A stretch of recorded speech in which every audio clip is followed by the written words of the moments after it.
Jai Opetaia defends his lineal Cruiserweight World Championship in a lopsided 12-round unanimous decision over Brandon Glanton in the Apex in Las Vegas. It started way too late. Ring walk started about 11 p.m. Eastern Time on a Sunday night. That would have put it at about 2 p.m. in Australia, which on a Monday, which means most of the fans that would have watched Opetaia there were at work.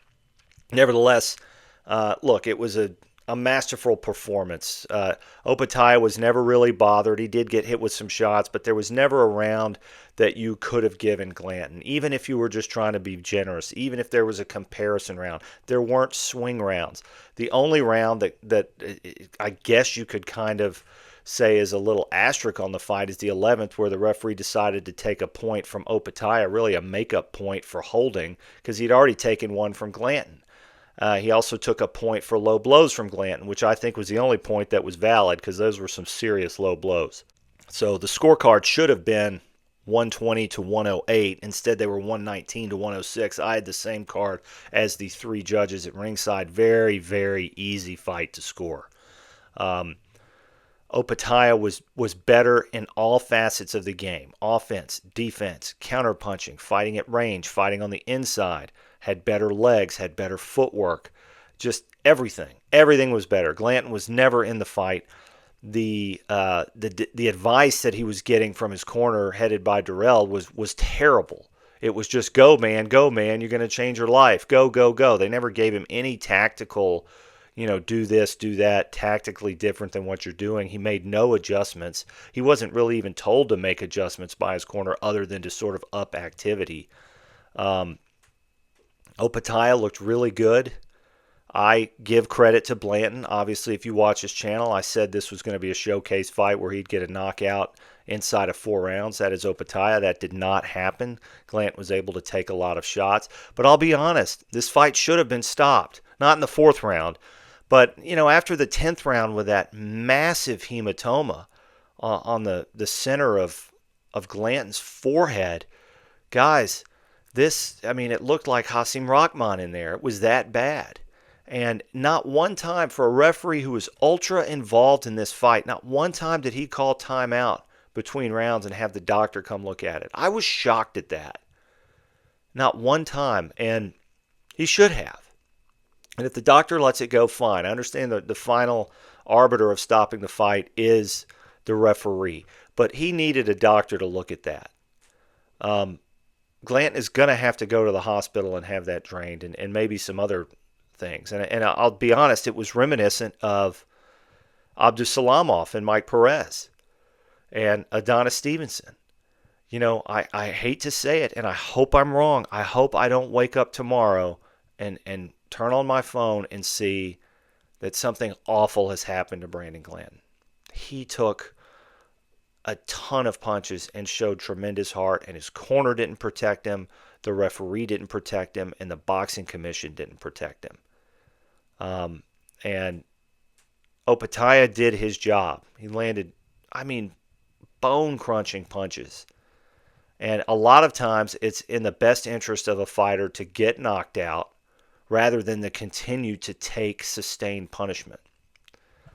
So shame on the Nevada State Athletic Commission and the referee for not involving the doctor early in the fight. Or not early, but when the hematoma really became a problem. That was poorly done. Poorly done. As far as what's next for Opetaia, look, we have all this IBF drama. The IBF pulled their sanction of the bout. Dana White's been talking trash. I almost wonder if there's going to be some sort of retroactive sanction, because at the end of the fight, Dana White even told one of Opetaia's guys, give him the IBF belt. He was holding it along with the ring belt in the post-fight interview.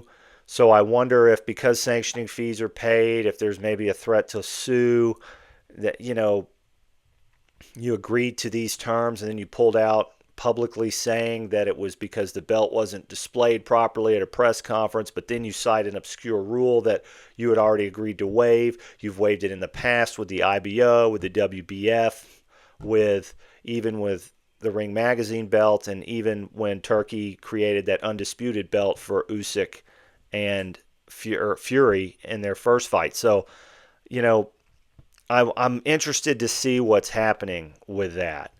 Opetaia on a Zuffa broadcast publicly stated that he wanted to fight the other belt holders. He wants to fight the winner of Zurdo and Benavidez.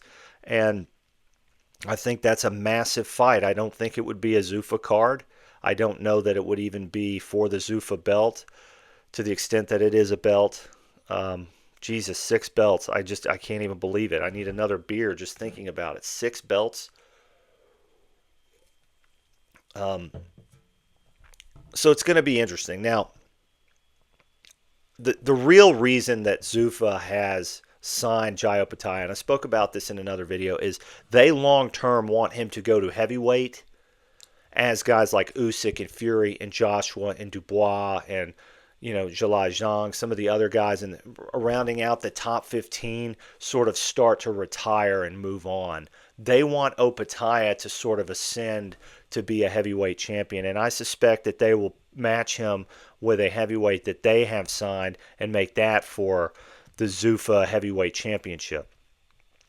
I think that's their long-term plan.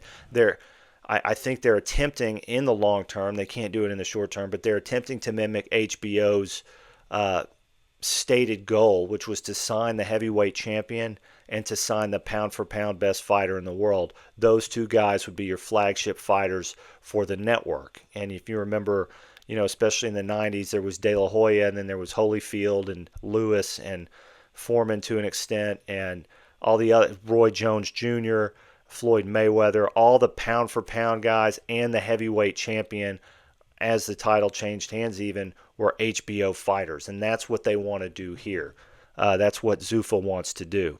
And they're hoping that Opetaia can be their flagship heavyweight for that. Now, as far as Benavidez and Zurdo, I favor Benavidez in that fight simply because of activity. I know he hasn't really fought at cruiserweight before, but Zurdo just doesn't move. And Benavidez is going to watch that Bivol fight where he outboxed Zurdo pretty easily over the course of 12 rounds. I don't think he knocks out Zurdo. I think he's a big, tough kid. But he's just not going to be able to deal with the hand speed. So that, to me, means we're looking at a Benavidez, Jai Opetaia super fight, hopefully by the end of the year. And that would be massive. That would probably be one of the ring cards. And, Opetaia, despite signing with Zuffa in his contract, is allowed to compete for other sanctioning body world titles, to whatever dismay Dana White may have with them. That's what he's going to do. And they really need those belts to be unified to legitimize the Zuffa belt. So great fight for Opetaia. Great performance from Brandon Glanton. I really hope Glanton is okay. I really do. I'm worried. I'm worried about the aftermath. Hopefully they took him to the hospital immediately. Opetaia's last fight, he gave a guy a brain bleed, and he was up talking and doing the interview after the fight. So we didn't really see Glanton on the Zuffa broadcast after the fight. I hope he's okay, and I really respect his performance tonight. Let me know what you think in the comments. Who should be next for Jai Opetaia? What's next for Zuffa Boxing? I'll see you on the next one.